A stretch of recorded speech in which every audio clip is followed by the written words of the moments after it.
Yeah, can we get a color check too? No, let's We'll just discard start. it. I'm going to tell the story.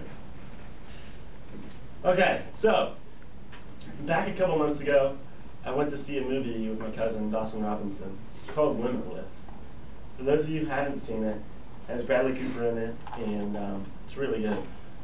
So it was like a Saturday night. The Bulls were playing Pitt.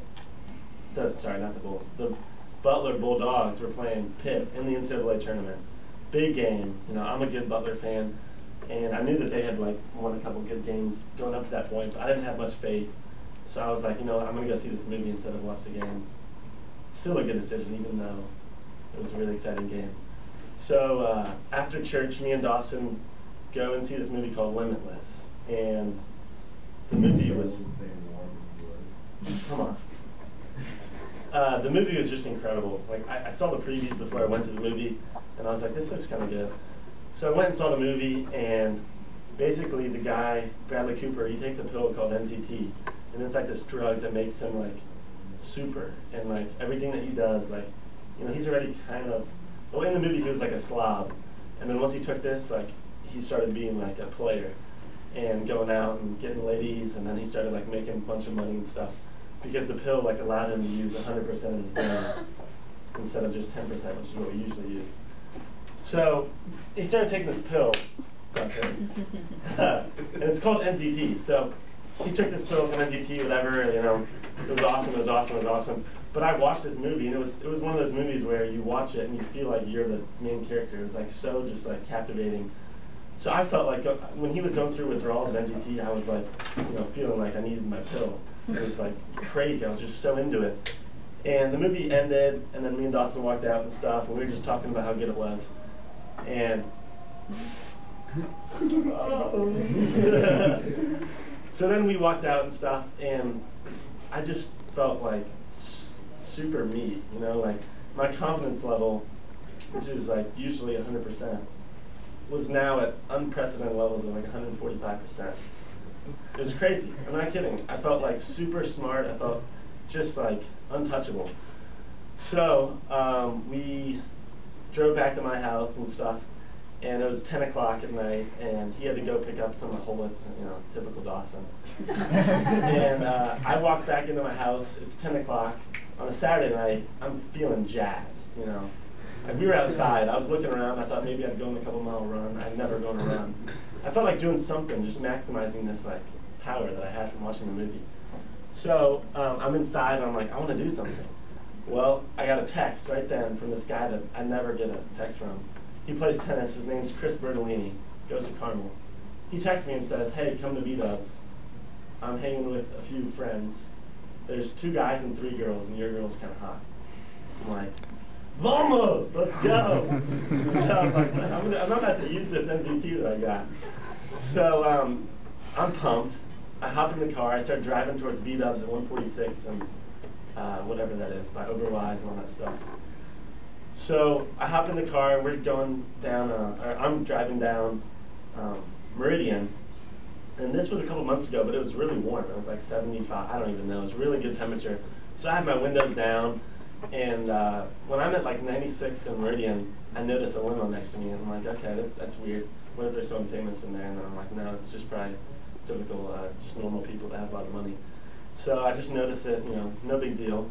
And we keep driving, and I'm listening to a really good song.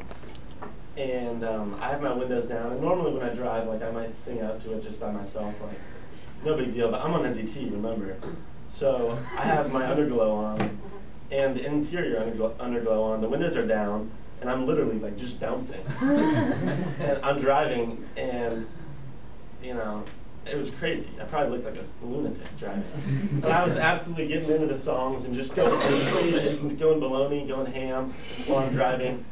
And so I keep driving down, and the next thing I know, I see this limo like next to me, and the back windows roll down, and I see some hands waving out. And I'm like, what's up? So I'm like, wow, there's people there. And I saw this girl waving at me, and I felt like I'm famous for a second. And then I saw them later, like maybe a half a mile down the road, and the window's down, and I kid you not, we're stopped at a stoplight. There are 4 cameras 4 girls in hands taking pictures of me. And I was like, what's up? So they're taking pictures of me, and I'm like, what's going on?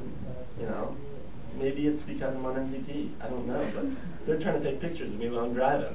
I felt pretty cool, and this never happens to me. So they're taking pictures of me, and then the light turns green, they're going ahead, and then obviously the only thing I'm trying to do is pull up next to them, so I can, you know, maybe talk to them, stuff like that.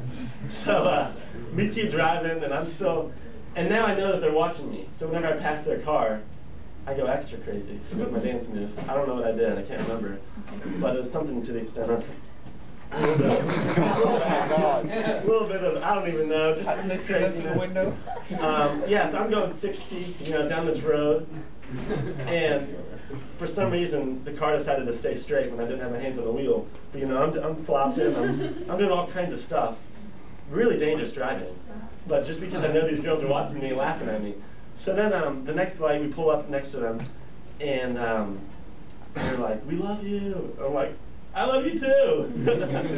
And they're like, what's your name? I said, I'm Dougie Barnard. And then we had to keep going. At the next light, they're like, I see that you're in a relationship. I was like, what? I was like, no, it's not true, I'm single, I'm single. And they're like, yeah, we're looking at you on Facebook. I'm like, wow, this is crazy. Like, these girls are obsessed with me. I don't know why. So we keep driving, and the next few times that I pass them, that I get next to them, the limo driver, he's like this cool dude. I think he's cool, I never met him, but he's wearing like, he got a scruff, and every time I saw him, he kind of like just nodded his head at me, because they're probably telling him, there's this crazy guy, you know, speed up to him or whatever. But I was trying to swerve around. I remember there were semis driving down this road, and I'm making rash decisions, like right on the spot to cut in front of cars and sweep back around just to get next to this limo. Because these girls, you know, I've never felt love like this in my entire life. These girls. So I keep swerving and driving down next to these girls. And the next time I see them, I'm like, I love you guys. And they're like, we love you too. And then it got to the point where I had to go straight, and they were turning left in the left turn lane. So I was just, you know, as I drove past like 60 miles an hour, I just held out a I love you sign. And I looked over, and they were doing it too, of course.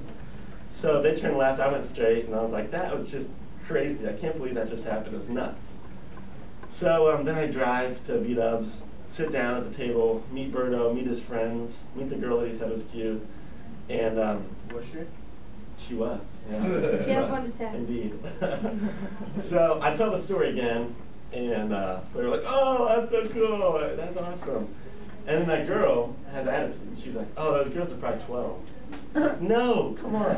Give me some credit here. I saw them. They were not 12. Oh, and I forgot to tell you this part.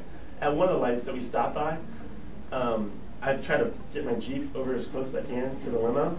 And we reached out, and they got to touch my fingertips a little bit. So that was pretty cool, I'm not going to lie. I guess I passed that power back to them. But as we're sitting there, I get my phone, get on Facebook, and I had like all these friend requests and messages, and they're like, we're the limo girls, you know, like in all caps, you know, then that little like sign and 3, like, we love you, all that stuff. I'm like, wow, like they're actually real people.